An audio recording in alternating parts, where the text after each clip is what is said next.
Olá pessoal, tudo bem? Professor Flávio falando. Hoje nós vamos para a nossa aula de literatura, a nossa aula número 4, onde eu havia pedido para que vocês fizessem alguns exercícios envolvendo as 3 gerações da poesia romântica, tudo bem? Pedi para vocês fazerem os exercícios da página 11 e 12 e vai ser sobre isso que nós iremos falar, tá bom? Depois vamos conversar um pouco sobre a segunda geração, na página 14 e 15, e depois a terceira geração, 17 e 18, ok? Então vamos lá. Hoje eu vou usar a apostila, mas apenas como guia, tá bom? Espero que dê para vocês acompanharem aí. Infelizmente ela tem as respostas, né? E eu não queria que aparecessem essas respostas aí para vocês. Mas de qualquer maneira, conforme eu vou discutindo com vocês aí, mostrando para vocês, eu vou levantando e vocês vão vendo também a resposta, tá bom? Bom, então vamos lá. Lembrando que a primeira geração é nacionalista e indianista, né? Ela tem início lá no ano de 1836, com a publicação do livro Suspiros Poéticos e Saudades, né, do Gonçalves de Magalhães. E obviamente que a gente vai ter que falar muito mais aí, né, da obra indianista, da obra poética do Gonçalves Dias. E para isso o primeiro exercício traz um poema épico escrito por ele chamado Yucapirama, né? Também pronunciado aí Jucapirama, tá bom? E aí nós temos o canto nono, né? E ele diz o seguinte: o guerreiro parou, caiu nos braços do velho pai, que o cinge contra o peito, com lágrimas de Júlio bradando, este sim que é meu filho muito amado. Depois que o acho enfim, qual sempre o tive, corram livres as lágrimas que choro, essas lágrimas sim, que não desonram. Esse poema é depois que que o Jucapirama vai lá e se vinga, né? Dos Timbiras lá, né? Quando ele perde a guerra. Porque as primeiras lágrimas foram de desonra, né? O pai se sentiu desonrado quando o Jucapirama chora antes de passar pelo ritual da antropofagia, porque ele queria voltar para salvar o pai. E o pai se sente desonrado por ele ter chorado diante dos inimigos. Bom, aí tá lá. Identifique as afirmações corretas no que diz respeito ao trecho do poema lido. Depois some as alternativas. Bom, a primeira afirmação diz lá: o herói do poema não deve ser entendido somente como alguém que representa a tribo Tupi-Guarani, mas sim com a representação de todos os índios brasileiros e até mesmo como qualquer pessoa que tenha nascido no país, sendo os princípios da estética romântica. Isso está perfeito, tá bom? O Jucapirama ele simboliza todos os índios, né, assim como Iracema. 2. O caráter universal desse poema está na capacidade de representar, além do drama pessoal do personagem, Jucapirama, o sofrimento que diz respeito a qualquer homem, em qualquer tempo. Claro, né? Basta você assistir Avatar, Pocahontas, que você vai ver a sofreguidão, eu amo essa palavra, dos povos que são ameaçados. Então, 1 e 2 está certo. Se eu sou bom de matemática, até agora deu 3. Um dos aspectos formais que mais se destaca no trecho lido é o uso das rimas emparelhadas e de paradoxos que conferem a dramaticidade à cena da morte do guerreiro. A cena da morte do guerreiro não morre, tá bom? E rimas emparelhadas não tem, tá bom? Braços, peito, bradando, amado, né? Então essa está errada. E a última, o número 16, outro elemento formal importante é a regularidade de versos decassílabos. Para isso nós precisamos ir lá contar. 1, 2, 3, 4, 5, 6, 7, 8, 9, braços. 10. Perfeita, ok? Então essa aí está correta, tá? Não vou subir mais porque ainda tem, vai aparecer a resposta, eu não quero agora. Então vai dar 19, é isso? 1 mais 2 mais 16? Perfeito. Eu estou muito bom de conta, galera. Leia o trecho do poema e responda as questões a ele relacionadas. Canto primeiro. Aqui é outro poema do Gonçalves Dias chamado Os Timbiras. Esse cai, assim como o Jucapirama, nos primeiros e últimos cantos no vestibular. Canto primeiro. Sentado em sítio escuso, descansava dos timbiras o chefe entrou no anoso. Itajuba, o valente destemido, a caçador das feras, o guerreiro, fabricador das incansáveis lutas, seu pai, chefe também Timbira, chamava-se o Jaguar.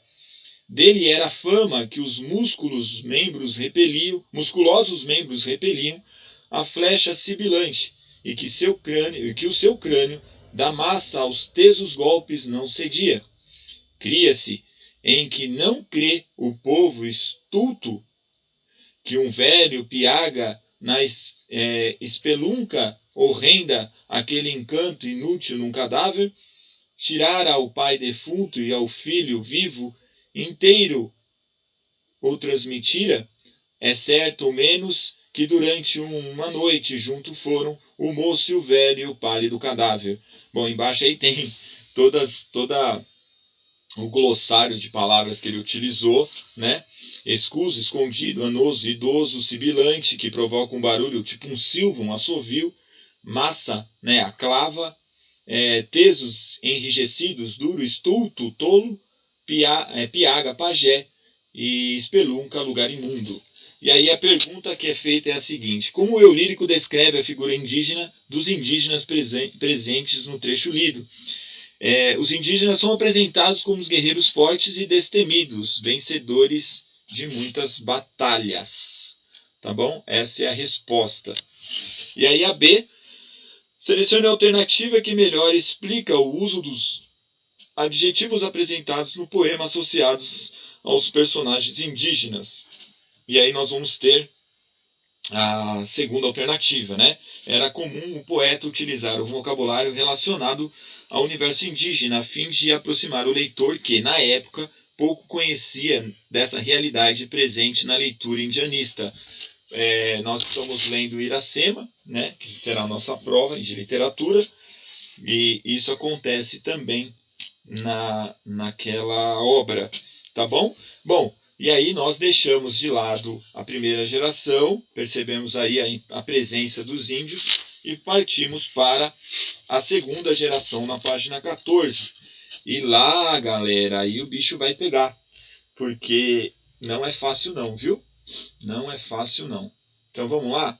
Vamos ler um trecho aí de um poema do excelentíssimo Fagundes Varela, que diz o seguinte: olha como muda, como destoa, né, de uma geração para outra e todas contemporâneas entre si.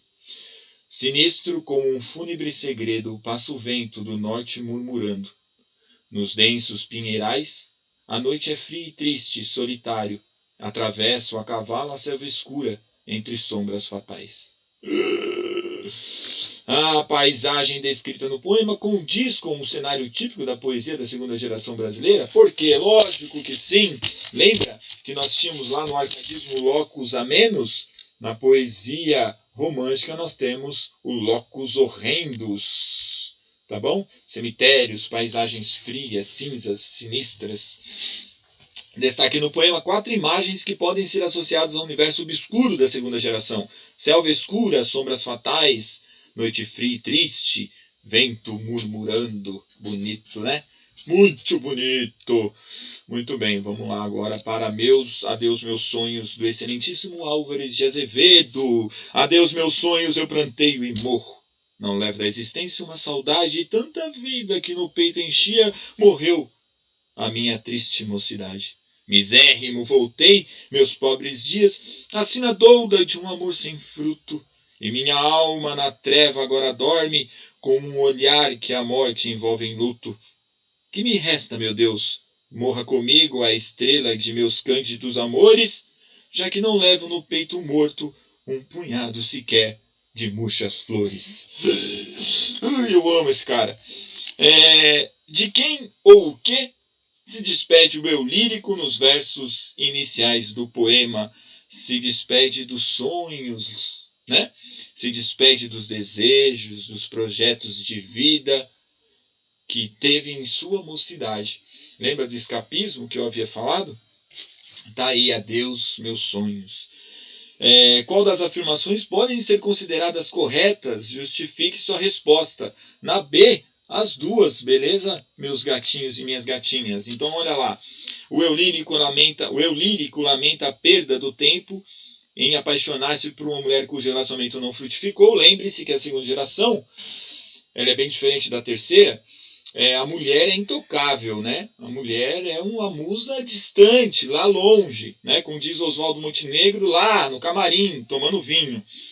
A imagem do luto não se remete ao mundo físico, mas sim ao plano emocional. Então, as duas afirmações podem ser consideradas corretas. A desilusão amorosa desencadeia uma crise emocional no eu lírico. Em condições de superar a perda do ser amado, faça-se questionar logo o tempo o dedicado a esse amor. Então ele vai ficar se lamentando por tanto tempo ter amado esta pessoa. Igual hoje, né? Quando você vai na 43, na SEB. Como se relacionam no poema os temas, ou na festa de agosto. Como se relacionam no poema os temas do amor e da morte, típicos da segunda geração romântica? A desilusão amorosa sempre presente, né? Induz o eu lírico a considerar a sua existência como algo vazio, algo sem sentido, ou seja, como uma espécie de morte. Viver é uma morte. Por isso que eles morriam cedo, né? Muito bem. E aí aparece o garotinho, né? O pequeno menino maravilhoso, que eu gosto muito, Casimiro de Abreu. Leiam As Primaveras. Este poema de Casimiro de Abreu é um dos mais conhecidos da literatura romântica brasileira. Leia e responda as perguntas, né? Vamos lá. Meus 8 anos. Oh, que saudade que tenho da aurora de minha vida, da infância querida que os anos não trazem mais. Que amor, que sonhos, que flores, naquelas tardes fagueiras à sombra das bananeiras debaixo dos laranjais. Como são belos os dias no despontar da existência, respira a alma inocência, como perfumes e flor. O mar é lago sereno, o céu um manto azulado, o mundo um sonho dourado, a vida um hino de amor. Só para lembrar, ele escreveu esse livro, As Primaveras, quando ele tinha 11 anos, tá bom? Por que o poema pode ser considerado um exemplo de característica de escapismo? Porque ele tá detestando a vida dele e ele quer voltar para a infância. Pô, se ele escreveu com 11 e quer voltar aos 8, imagina os 21 dele, né?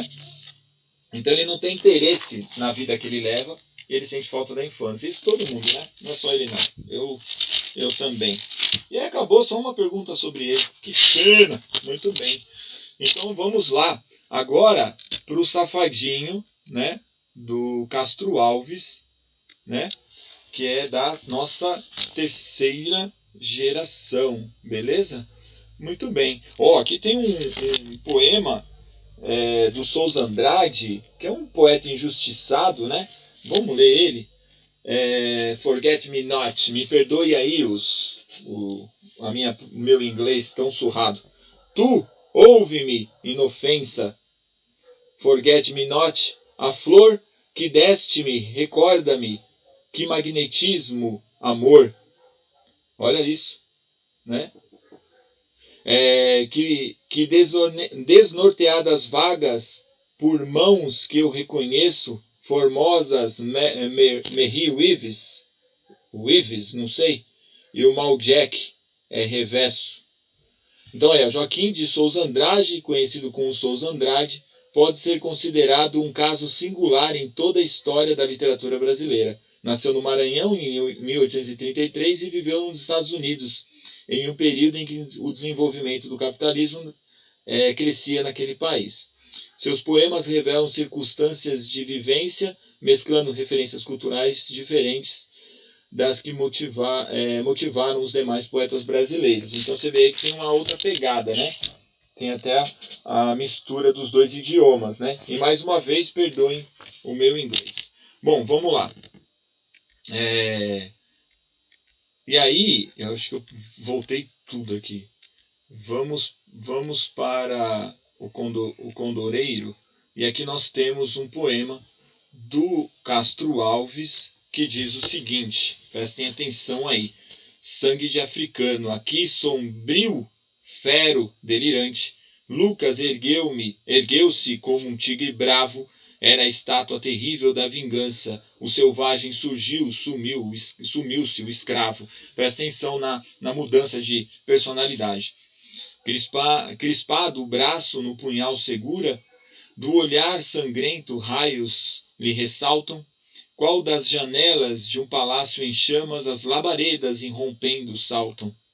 Como gesto bravo sacudindo fero, e a destra ameaçando a imensidade, era o bronze de Aquiles furioso, um bronze de Aquiles furioso, né? Africano, bronze de Aquiles furioso, concentrando o punho a tempestade.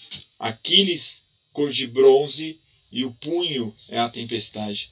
No peito, arcado, o coração sacode, o sangue que da raça não desmente, sangue queimado pelo sol da Líbia, que ora referve no Equador ardente. Caraca, sensacional, né?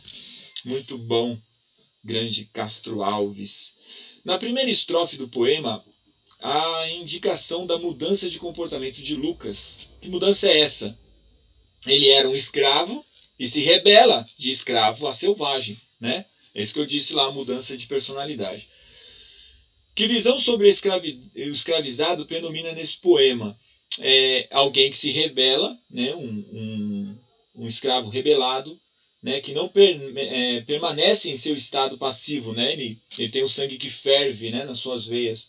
Apesar de indicar a causa não indica a causa da revolta de Lucas, é notória a atitude contra a força que o provoca. Então obviamente, né? Tem um poema de um poeta africano que eu gosto muito, que ele fala assim, né? Eu sou carvão, senhor, né? Eu sou carvão, né? E um carvão sozinho não faz muito estrago, né? Agora quando você junta todos e ele fica incandescente, aí ele queima, né? Na última estrofe há duas referências espaciais, uma ligando Lucas à sua origem e a outra ao lugar em que se encontra, a Líbia e o Equador, né? Que esses lugares têm em comum. Então olha lá, eu vou ler a resposta da apostila e a gente fala. As referências são a Líbia, lugar de origem, o Equador, local próximo à linha do Equador. Ambos os espaços se remetem à sensação térmica de calor, certo? Que exerce sobre o sangue de Lucas o poder de alterar seu comportamento. Então, é essa pegada aí, né? Da onde ele estava, da onde ele veio, e o lugar onde ele está, e o sangue dele que ferve, assim como a Líbia e o Equador. Aí na página 18, eu acho que eu não cheguei a pedir isso para vocês, mas vamos ver aí. Observe a gravura de autoria de Rugendas e discuta com seus colegas, no caso ninguém, sobre as condições em que os escravizados eram transportados nos navios negreiros durante o período da escravidão no Brasil. Em seguida, leia o poema Navio Negreiro, de Castro Alves, que pode ser encontrado na internet. E selecione um trecho em que em sua visão se relaciona com a gravura. Bom, o Castro Alves, né, tem aqui a obra completa dele, escreveu, né, assim, eu gosto muito desse poema Navio Negreiro, apesar dele ser extremamente, né, pesado, né, ele é uma coisa muito, muito, muito pesada, né, a forma como ele descreve, né, toda a dor e a horrenda, né, que os africanos passavam, né, nos navios negreiros. Eu queria até mostrar um livro que eu usei no mestrado sobre o navio negreiro. A gente fala muito da questão da Segunda Guerra Mundial, dos judeus, né? Mas a diáspora negra foi tão terrível, se não mais, né, que a Segunda Guerra Mundial e a quantidade de pessoas que morreram, né? Ambas tristes demais, mas infelizmente essa é a verdade, né? Eu não estou achando aqui, mas depois dê uma lida, né, no Navio Negreiro, se bem que tem um exercício aqui que tem um trecho dele. Deixa eu ver se eu acho aqui rapidinho, para a gente terminar o vídeo falando dele. Olha aqui, ó, o trecho 4 está na página 23 da hora de estudo. Ele fala o seguinte, ó: e era um sonho dantesco o tombadilho que das luzenas a vermelho brilho, em sangue a se banhar, tinir de ferros, estalar de açoite, legião de homens negros como a noite, horrendos a dançar, Mulheres negras suspendendo as tetas, magras crianças cujas bocas pretas rega o sangue das mães, outras moças, mas nuas e espantadas, nos turbilhões do espectros arrastadas em ânsias e mágoas vãs. E ri-se a orquestra irônica, estridente, e da ronda fantástica a serpente faz doudas as pirais. E o velho arqueja e no chão resvala, ouvem-se os gritos e o chicote estalas e voam mais e mais. Terrível, terrível, né? Homens negros como a noites horrendos a dançar, estão apanhando de chicote e o sangue lavando o tombadilho. É óbvio que essa imagem é desumana na página 18. Beleza, galera? Beijo, fiquem com Deus. Vamos já deixar a nossa próxima aula, nós vamos falar mais um pouco sobre isso. Vamos fazer o seguinte, vamos fazer pelo menos do exercício 1 até o exercício... fazem todos aí, até o exercício 13, página 19, até a página 25. Galera, beijo, fiquem bem, cuidem dos seus, que eu cuido dos meus, e em breve estaremos juntos, estou morrendo de saudade.